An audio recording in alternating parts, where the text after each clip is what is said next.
안녕하세요. 오늘은 그림책 테라피 두 번째 시간입니다. 네, 오늘은 불안에 대한 이야기를 좀 다뤄볼까 하는데 제가 불안. 제목을 불안의 긍정적인 힘이라고 한번 정해봤어요. 보통은 불안하면 사실은 이거를 긍정으로 생각하는 게 쉽지가 않고 잘 좀 그렇죠. 매칭이 안 될 것 같거든요. 빨리 모면하고 싶지. 네, 어떤 상황이 불안하세요? 제가 이제 질문을 한번 해봤어요. 네. 그럼 이제 이런 답변들이 나오는데 권고사직을 당할까봐 불안해요. 좋은 부모가 못 될까봐서 하는 일이 잘 안 될까봐, 사업이 망할까봐, 병이 생길까봐, 죽을까봐 불안해요. 이제 이런 이야기를 하시거든요. 그렇죠. 대표님은 혹시 어떨 때 좀 불안함을 느끼세요? 지금은 그나마 안정적이라고 생각을 하는데 네. 3년 전에 아버님께서 갑자기 시한부 선고받고 돌아가신 경험 이후로 가끔 악몽을 꿔요. 제가 아버님하고 동일한 암으로 진단을 받아서 죽음을 준비하고 막 이런 안 좋게 깨는 경험이 있고 그래요. 이런 불안의 그런 내용들을 살펴보면 대부분은 아직 우리가 오지 않은 좀 미래에 대해서 상상하고 미래에 좀 걱정하기 때문에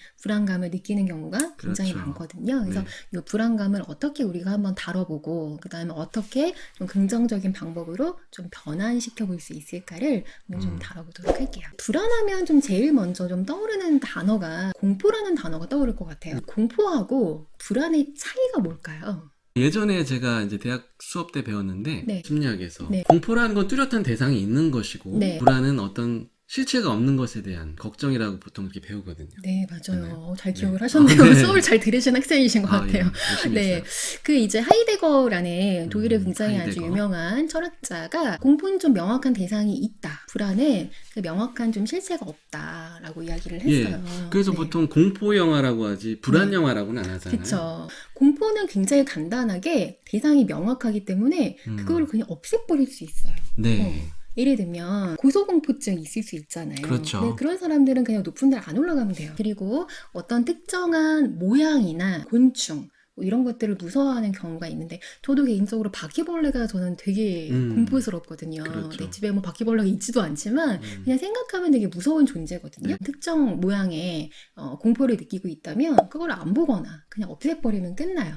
네. 그런데 불안은 아까 제가 바퀴벌레 잠깐 말씀드렸던 것처럼 바퀴벌레 없앴는데 없앴음에도 불구하고 또 나올 것 같다고 생각하는 게 이제 바로 불안인 거죠.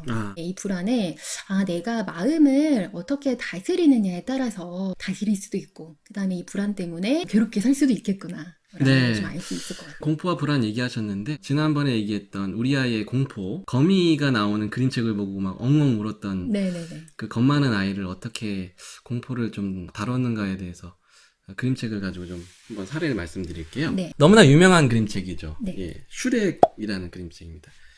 윌리엄 스타이그의 대표작이라고 할 수 있는데요.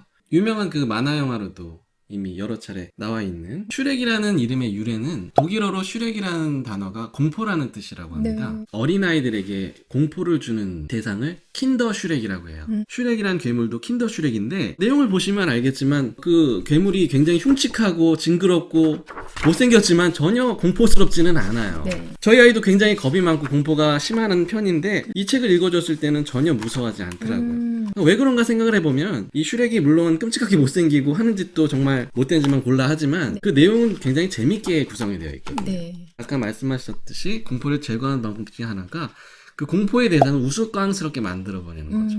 마치 우리 선조들이 어떤 해악이나 풍자를 통해서 무서워하는 그런 양반들을 갖다 조롱하고 그것을 극복했던 것처럼 너무 겁이 많은 아이 같은 경우는 이렇게 좀 괴물이 등장하더라도 우스꽝스러운 모습으로 등장하는 작품들도 도움이 될 것 같아요. 그래서 저도 이제 그림책을 하나 소개를 해드리려고 하는데 침대 밑에 괴물이 있어요 라는 그림책입니다. 제가 아까 말씀드렸던 공포와 불안의 차이를 아주 명확하게 좀 보여주고 있는 그런 그림책이라고 볼 수가 있을 것 같아요.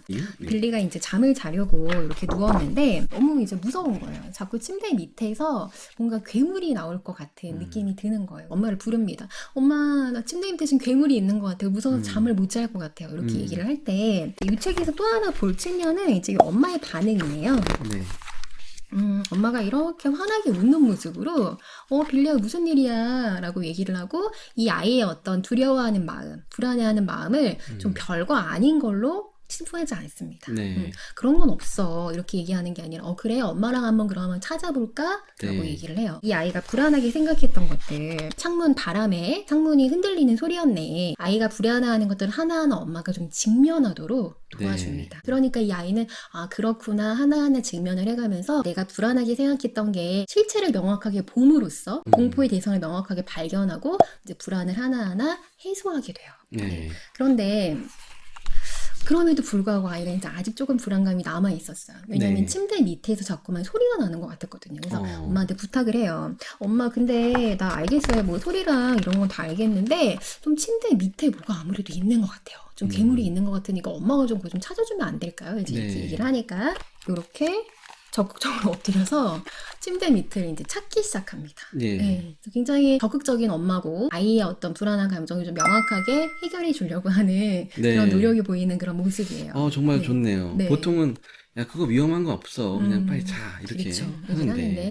딱 보니까 음. 정말 좀 살아있는 뭔가가 있긴 한가 봐요. 오. 그러니까 이게 뭘까 봤더니 생쥐였던 거예요. 근데 여기서부터 이제 역전이 되기 시작합니다. 엄마는 생쥐가 너무 무서웠던 거예요. 이렇게 네. 물건들을 올려놓고 엄마가 이제 생쥐를 두려워하니까 자 이때 빌리의 모습을 한번 볼게요. 네. 빌리가 엄마 왜 저러지? 네. 약간 이런 표정으로 에이 엄마 뭐 별것도 아닌 것 같고 그래요? 음. 라고 얘기를 하거든요. 그렇죠. 이 책을 가만히 보면 우리가 방금 전에 얘기했던 공포하고 이제 불안을 좀 명확하게 우리가 좀 구분해 볼 수 있을 것 같아요. 네. 처음에 빌리는 공포의 대상을 명확하게 몰랐죠. 네. 그래서 굉장히 불안했어요. 네. 그런데 공포의 대상을 하나하나씩 마주하면서 그 불안감이 좀 해소되기 시작을 했고 네. 그 다음에 나중에는 대상을 명확하게 알았을 때는 오히려 에이 그거였어? 이런 반응을 했단 말이에요. 네. 그리고 이제 엄마랑 상황이 좀 역전되기 시작했고 그렇죠. 그러면서 무서워하는 엄마의 모습을 보면서 오히려 제3자의 모습으로 자신을 바라보기도 하는 것 같아요. 그러네요. 어쩌면 사실 빌리도 생쥐가 무서웠을 수도 있어요. 네. 근데 엄마의 무서워하는 모습을 보면서 이게 좀 우스꽝스러웠던 거예요. 이 심리학 용어에는 벽에 붙은 파리 효과라는 게 있어요. 여러 가지 그런 상황들을 봤을 때 벽에 붙은 파리라면 과연 나를 어떻게 볼까? 즉 제3자의 입장으로 나를 한번 바라보는 거야. 뭐 메타이미지라고 볼 수도 있을 텐데 내가 불안해하고 뭔가 걱정하는 것들이 되게 좀 때로는 우스꽝스럽네. 네. 좀 별거 아닌 것 같고 내가 이랬구나. 그런 거를 우리가 좀 경험해보는 경우들이 꽤 있거든요. 마지막에 이제 어떻게 되냐면 빌리가 이렇게 엄마랑 같이 잠이 들어요. 네. 엄마 나 물론 이제 무서운 거 다 해소됐지만 나 오늘 엄마랑 좀 같이 자면 안 될까요? 라고 얘기를 하고 엄마랑 이렇게 같이 자면서 마무리를 짓게 되는데 우리가 때로는 이렇게 공포의 대사, 불안이 있는 것이 큰 행운을 갖고 오기도 하거든요. 저는 어떻게 좀 해결을 하냐면 이렇게 불안이 올 때 이 불안을 얘는 되게 무서운 거, 공포스러운 거, 억제시켜야 되는 거, 막 욕구를 억눌러야 되는 이렇게 생각하지 않고요. 네. 좀 친구라고 생각하는 편이에요. 네. 그게 가능하세요라고 물으실 수도 있는데 또 연습을 통해서 그게 좀 가능해지더라고요. 다음 주에 이래서 강의를 해야 되는데 너무 바쁘고 하다 보니까 시간 안에 그거를 좀 못하는 경우도 사실 있을 수도 있고 밤을 새워가면서 하는데도 제대로 결과가 좀 안 나올 때도 있어요. 그러면 되게 불안한 거예요. 어떡하지? 나 지금 내일 모레 해야 되는데 그때 그래 너 왔구나. 불안아 너 왔구나. 고마워. 너 때문에 내가 저렇게 긴장해서 이거를 할 수 있었어. 저도 정말 공감하는데 제가 악몽 얘기했잖아요. 그래서 저는 오히려 자주 검진을 더 하게 됐어요. 아버지와 같은 병에 걸리면 어쩌지? 이렇게 걱정만 하는 게 아니라 어떻게 하면 효과적으로 병을 예방할 수 있는지 네. 또 공부도 하고 건강관리를 더 잘하게 되더라고요. 네. 네. 어떻게 보면 이것도 이제 내 어떤 불안해하는 실체의 공포의 실체를 마주하는 거잖아요. 그래서 이 블랙독이라는 책도 좀 비슷한 맥락이에요. 예. 네, 이 블랙독도 밖에 괴물 같은 개가 있는 것 같아서 굉장히 두려워했는데 막상 그 강아지를 이렇게 마주하니까 너무 작고 귀여운 강아지였거든요. 그래서 제가 이 불안이나 좀 공포를 극복할 수 있는 또 하나의 팁을 하나 좀 말씀을 드릴게요. 네. 저는 이제 감사일기를 쓰는 편이에요. 예전에는 많이 썼는데 안 쓴 지 네. 너무 오래됐는데요. 어떤 불안한 상황이 있었을 때 불안에 치중하는 게 아니라 불안함에도 불구하고 좀 감사할 일이 뭐가 있을까를 한번 찾아보는 그런 시간들을 좀 가져보시라고. 자꾸 긍정적인 기억들을 네. 리마인드하면서 불안한 것들을 네. 떨쳐버릴 수 있겠네요. 네, 병원에 뭐 갔다고 해볼게요. 그래서 굉장히 좀 불안한 마음이 있을 때 이거를 한번 좀 감사를 감사로 전환을 해보면 좀 어떻게 전환을 해볼 수 있을까요? 내가 이렇게 좀 병원에 갈 수 있어서 감사하구나. 내가 좀 경제적으로 여력이 돼서 뭐 이런 검사를 받는 거에 큰 불편함이 없이 내가 이렇게 좀 혜택을 받을 수 있구나. 이렇게 네. 좀 감사하구나. 이렇게 좀 바꿔볼 수 있을 것 같고. 예. 그다음에 저 같은 경우에도 다음 주 수업안을 잘 해야 되는데 못했을 때 굉장히 불안했을 때 이거를 좀 감사로 바꿔볼 때 내가 또 이렇게 알아차릴 수 있어서 감사하구나. 수업을 준비함으로써 또 다른 학생들하고 많은 분들하고 만날 수 있어서 감사하구나. 좀 이렇게 좀 바꿔보는 편이에요. 공과금을 내야 되거나 뭔가 좀 지불을 해야 되는 상황이 될 때 대부분의 분들은 부담스럽다. 또 한 달이 또 왔네. 이제 이렇게 좀 생각하시는 분들이 많이 있으시거든요. 근데 그렇죠. 저는 이제 이때도 이거를 좀 감사로 좀 바꿔요. 내가 그래도 이렇게 좀 지불할 수 있구나. 감사하다. 이렇게 바꿔보다 보면 불안한 마음, 또 공부스러운 마음이 해결이 되는 경우도 굉장히 많은 것 같아요. 저 같은 경우는 교통 위반 딱지가 몇 개나 날라올까 불안했는데 낼 수 있어서 감사하다 이렇게 생각하면 네. 좋을 것 같아요. 네. 작가님 이번에도 제가 불안을 극복하는 음악에 대해서 한번 소개를 해드리고 싶어요. 제가 음악 전문가는 아니지만 나름대로 중학교 때부터 클래식 음악을 굉장히 좋아했거든요. 러시아 작곡가들, 네. 그 중에서도 특히 구소련 소비에트 시절의 작곡가들의 작품을 보면 굉장히 불안을 많이 다루고 있거든요. 왜냐하면 스탈린이라는 그 독재자와 그쵸. 같이 살아가는 사람들이 네. 언제 어떻게 끌려갈지도 모른다는 그런 불안에 항상 시달리기 때문에 작품도 네. 그런 불안이 굉장히 잘 다뤄져 있어요.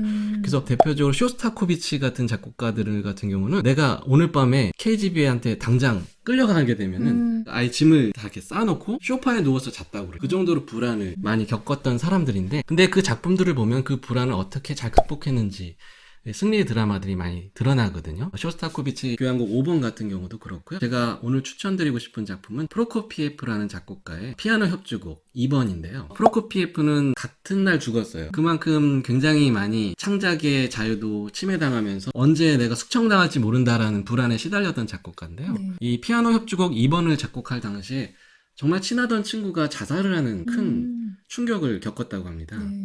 그래서 이 곡을 보면은 그 자살한 친구한테 헌정을 했는데 상당히 잔잔하게 시작하다가 갑자기 내면이 막 질풍노도와 같이 굉장히 불안해지는데 결과적으로 큰 관현악의 그 총주와 함께 아주 잔잔하게 마무리를 눈을 감고 이렇게 감상하다 보면 불안이 많이 해소되는 카타르시스를 경험하실 수 있을 것 같습니다. 네, 저도 한번 들어봐야 되겠네요. 예, 요새 유튜브에 다 있거든요. 한번 들어보시면 좋을 것 같습니다. 네. 불안의 어둠이 몰려올 때 네. 내면에 감사의 촛불을 켜십시오. 네. 밥상머리였습니다. 감사합니다. 감사합니다. 공과금 같은 거 이제 내야 되는 어떤 그런 상황들. 네, 많이 부담스럽죠. 예. 네. 잠깐만요. 정신이 멍해. 저는 자동이체라서 별로 신경을 안 써요.